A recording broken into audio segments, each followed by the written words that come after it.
এটা হচ্ছে Redmagic 9 Pro Plus, যেখানে ব্যাক সাইডের ডিজাইন ট্রান্সপারেন্ট পেয়ে যাচ্ছেন, যা বাইরে থেকে ভেতরে দৃশ্য পুরো দেখতে পারবেন, যা অনলাইনের মধ্যে সব থেকে বেস্ট টেকনোলজি নিয়ে এসেছে অ্যান্ড অনলাইনের মধ্যে সব থেকে পাওয়ারফুল ফ্ল্যাগশিপ ফোন এটি, যার অ্যান্ড প্রেসকো 22 লাখের উপরে চলে যায়। এখানে ইউজ করা হয়েছে স্ন্যাপড্রাগনের 8 জেনারেশন 3 165 ওয়াটের ফাস্ট চার্জার, যা 16 মিনিটে 100% চার্জ করে দেবে। অবশ্যই এই ফোনটি সম্পর্কে আপনি ডিটেইলসে জানতে চান, তাই ভিডিওতে শেষ পর্যন্ত থাকতে হবে পজ, যেখানে আপনি ফোনটি দেখতেই পাচ্ছেন যে ব্যাক সাইডে বিভিন্ন রকমের ডিজাইন করা হয় অ্যান্ড ট্রান্সপারেন্টেশন, অ্যান্ড তাছাড়াও এখানে ইউজ করা হয় কুলিং ফ্যান অ্যান্ড এখানে ইউজ করা হয় হাইট ক্যামেরা। এত কিছু নিয়ে ফোনটি এসেছে এবার। সো আপনি এই ফোনটি সম্পর্কে অবশ্যই ডিটেলসে জানতে চান, তাহলে শেষ পর্যন্ত দেখতে হবে বস।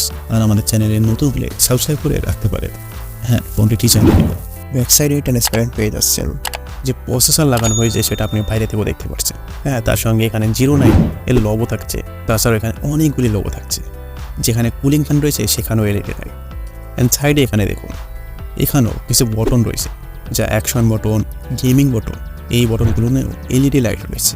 তাছাড়া ফোনটি দেখতে একেবারে চমৎকার লাগছে, একেবারে অন্য ফোনের থেকে ডিফারেন্ট ডিজাইন পেয়ে যাচ্ছে, যা শুধুমাত্র Redmagic ইউজ করে।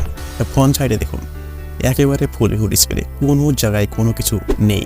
এখানে ব্যাজেলের চিহ্ন বলুন একেবারে কম রয়েছে, অ্যান্ড আপনি যখন ক্যামেরা ওপেন করবেন শুধুমাত্র সেই সময় ক্যামেরাকে দেখতে পাবেন। আর হ্যাঁ বন্ধুরা, এটাই বিশ্বের মধ্যে সব থেকে পাওয়ারফুল ফোন, আর এটা হচ্ছে ব্ল্যাক কালার। এই দুটি কালারের মধ্যে আপনার কোনটি ভালো লাগছে অবশ্যই কমেন্টিংয়ে জানাবেন। হ্যাঁ, ফোনের ক্যামেরা মডেল দিয়ে ভালো করে লক্ষ্য করুন, যেখানে প্রত্যেকটা ফোনে বাম্প ইউজ করা হয়। এখানে কিন্তু বাম্প ইউজ করা হয়নি, এখানে পুরোই লেভেল পেয়ে যাচ্ছে। হ্যাঁ, তার উপর দিয়ে গ্লাস ইউজ করা হয়েছে। হ্যাঁ, গ্লাস আর গ্লাসের নিচে যেগুলো রয়েছে সবগুলো দেখা যাচ্ছে, তার মানে ওপরে কিন্তু কোনো কিছু নাই। এখানে ওপরে শুধুমাত্র একটা গ্লাস রয়েছে, যেখানে পুরো ফোনটি পুরোই ট্রান্সপারেন্ট পেয়ে যাচ্ছে। হ্যাঁ, তবে ব্যাক সাইডে গ্লাসই থাকছে, ফ্রেম কিন্তু মেটেল থাকছে, যা দেখে আপনি অবশ্যই বুঝতে পারছেন যে এটি গেমিং ফোন। অ্যান্ড এই ফোনটি ওয়ার্ল্ডের মধ্যে সব থেকে বেস্ট গেমিং ফোন। হ্যাঁ, সেই কারণে সাইডের যে বটনগুলো রয়েছে না সেগুলো বেশি রয়েছে, যেখানে আপনি বটনগুলো টিপিয়েও গেম খেলতে সহজেই পারবেন। তাছাড়াও আপনি ফোনটির ব্যাক সাইডে বাইরে থেকে স্পিকারও দেখতে পাচ্ছেন। এটি যেহেতু গেমিং ফোন, তাই কিন্তু এখানে 3.5mm ফোন চাকর ইউজ করা হয়েছে। হ্যাঁ, এই ফোনটি ঠিক থাকছে 8.9mm অ্যান্ড ওয়েট। হ্যাঁ, যেহেতু মাল মশলা বেশি আছে তাই ওয়েটও বেশি, কিন্তু 229 গ্রাম এই ফোনটির ওয়েট হয়ে যাচ্ছে। তবে ফোনটির যে কুলিং ফ্যান রয়েছে সেখানে কিন্তু RGB লাইটও রয়েছে। হ্যাঁ গাইজ, যদি আমরা ডিসপ্লে নিয়ে কথা বলি তাহলে এখানে ইউজ করা আছে অ্যামোলেড ডিসপ্লে, 6.8 ইঞ্চের একটি big display, 1 billion colours, 120 hertz refresh, 16 ফোনের weight battery and 1.5K display, 400 ppi HDR রয়েছে। হ্যাঁ, ডিসপ্লে আশা করা যায় ওভারঅল এখানে ফ্ল্যাগশিপ ডিসপ্লে পেয়ে যাচ্ছেন। হ্যাঁ, সফটওয়্যার এখানে Android 14 থাকছে অ্যান্ড Redmagic OS 9 থাকছে। অ্যান্ড প্রসেসর কোয়ালকম স্ন্যাপড্রাগনের সব থেকে পাওয়ারফুল প্রসেসর 8+ জেনারেশন 3, যেটা কিনা 4 ন্যানোমিটারে তৈরি হয়েছে, যার CPU আইসিপি থাকছে প্রথমে 3.3 GHz Cortex 4, যেখানে জিবি রয়েছে Adreno 750। এখানে পেয়ে যাবেন UFS 4.0 LPDDR5X। তবে ফোনটি 3টি ভ্যারিয়েন্টে থাকবে, 256GB, 16GB, 512GB, 16GB, 1TB, 24GB। যেখানে এই ফোনটি অ্যান্ড্রয়েড স্কোরের যদি কথা বলি তাহলে 22 লাখ থেকে 21 লাখের মধ্যে থাকবে এই ফোনটির অ্যান্ড্রয়েড স্কোর। আপনি এই ফোনটিতে ওয়ার্ল্ডের যে কোনো গেম বলুন না কেন, আপনি হাই গ্রাফিক্সে হাই সেটিংয়ে বিনা লাগে ফোনটিতে আপনি গেম খেলতে পারবেন।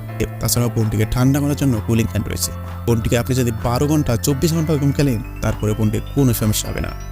তাছাড়া এখানে গেমিং চিপসেট আরও কিছু আদার যে ফিচার রয়েছে এই গেমিংয়ের জন্য সব কিছু এখানে পেয়ে যাবে।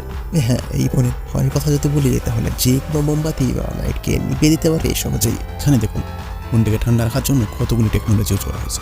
তাছাড়া ফোনটিকে গেমিংয়ের সময় যা এক্সপ্লেন আসতে চলেছে না ভাই, ওগুলি বোঝাতে যাবে না, কেননা এখানে RGB লাইটগুলো কীভাবে খেলছে দেখুন। এবার যদি আমরা ক্যামেরা নিয়ে কথা বলি তাহলে ব্যাক সাইডে এখানে 3টি ক্যামেরা থাকছে, 50+50+50, যেখানে একটি ওয়াইজ পেয়ে যাবেন, একটা আলট্রা ওয়াইড আর একটি 2 মেগাপিক্সেলের মাইক্রো লেন্স। তবে ব্যাক সাইডে এখানে 8K ভিডিও শ্যুট করতে পারবেন 30 FPS। সেলফি ক্যামেরা 16 মেগাপিক্সেলের সেলফি ক্যামেরা পেয়ে যাচ্ছেন, যা হাইড ক্যামেরা, আপনি ক্যামেরা ওপেন করলে শুধুমাত্র দেখতে পাবেন।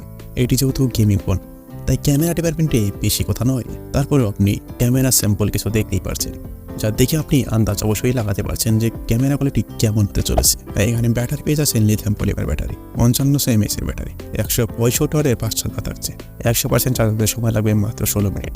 তবে ফিঙ্গারপ্রিন্ট এখানে ডিসপ্লের মধ্যেই থাকবে।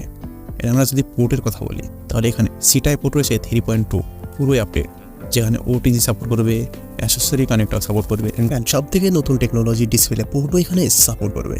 আশা করছি এই ফোনটি ওয়ার্ল্ডের মধ্যে সব থেকে আলাদা ফোন হতে চলেছে, যা আপনার কাছে অবশ্যই ফোনটিকে আপনার ভালো লেগেছে। সো একটি লাইক দিয়ে চ্যানেলটিকে সাবস্ক্রাইব করে পাশে থাকবেন। ভালো থাকবেন, সুস্থ থাকবেন, তো আল্লাহ।